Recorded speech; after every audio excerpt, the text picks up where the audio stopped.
Hello there guys, time for another review. We are temporarily back to the phone camera due to the camera I normally use being broken for some time. I don't know how many videos will be recorded this way, but time will tell. For this review I'll be looking at the Audio-Technica W1000X. This is a headphone that one of my customers has sent in for a recable. And as such, I will say that it is limited how much I've listened to it, but I have a pretty good idea about what it can do due to I've listened to it before. But to go over the physical parts, we have their signature structure, if you will, here with the headband with the two girders up on top to hold things together, and then these hovering pads that will self-adjust to your head. So when you take them on, these will move upwards according. They are padded with some cloth over foam. It doesn't seem to be memory foam, just plain normal foam. The pads, as you can see here, it's fake leather.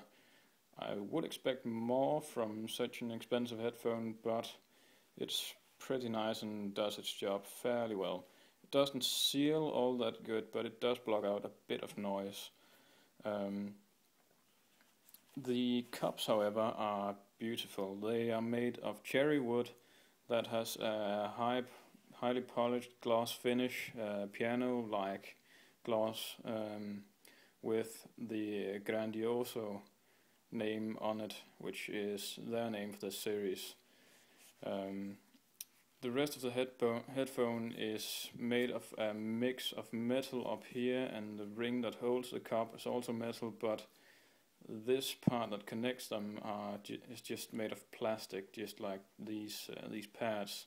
The supporters are also made of plastic, which does make them a bit fragile, I would think, but I'm not quite sure. I haven't seen one of these break yet, but it's, again, for the price, it's a bit disappointing considering it looks brilliant, and the rest of the components are. It's a mix of top quality and then some a bit shoddy ones, considering the price. To the sound, this is a dynamic headphone, as most of not most, all of Audio-Technica's products are dynamic at the moment. Even though we have had the surge of orthodynamic headphones. These are a bit odd considering they are closed headphones, because they have some things they're good at and some things they are not, and those things are the ones that you would usually think an open headphone would be good at, and not a closed one. What I mean is the bass response of these, it's good. It's a good quality bass, but there's not a lot of it. It doesn't really have much impact, and it rolls off fairly early. So if you're looking for sub bass and so on, these won't be for you. And again, the lack of impact also makes it seem like they lack a bit of bass. Not much, it's there, but you won't feel it as much as you might want to with a closed headphone, or at least as much as you might expect to. The mids of these are, well, Audio-Technica is a legendary brand when it comes to mid frequencies, mostly because their woodies are usually very, very good at female vocals, and then often not much else. These, however, seem to, well, I don't feel like they fit that description, because these are pretty good all round. They are very good at vocals, but they're also pretty good at most other things. Again, not low bass, but apart from that, they're pretty good. The highs they're fairly well controlled, not too light, as I found when I listened to the W1000, not the X version, this one.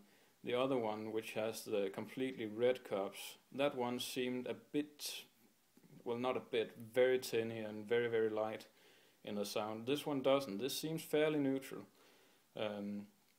apart from the parts of the frequencies that you normally won't notice unless they are highly elevated, which isn't the case here, such as the lower bass and very high frequencies, which seem to be tamed fairly alright with these.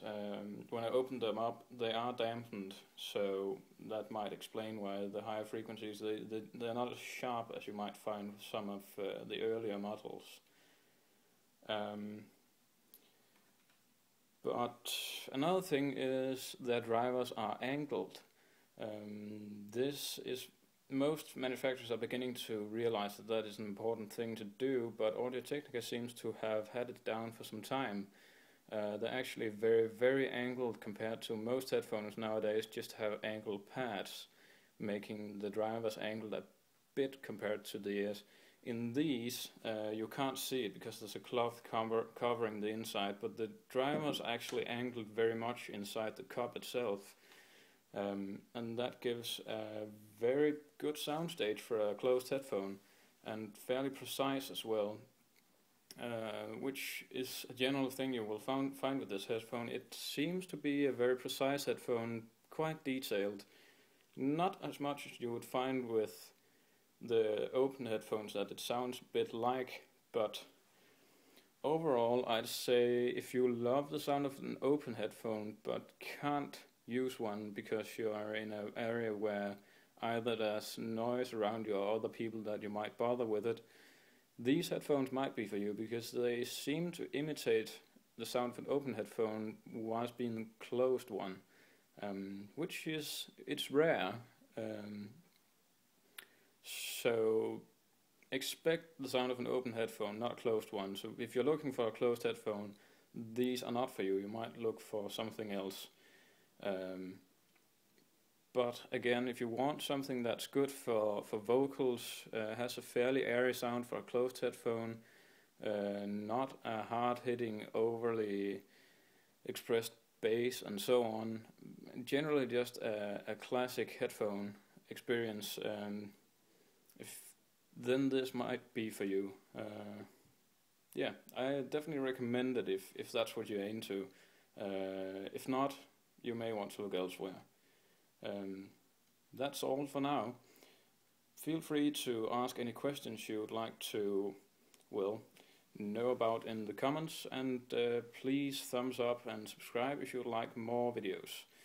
I will hopefully get my good camera back within a month or so, I think. A few weeks, maybe. Well, Lord Victor signing off here. Bye.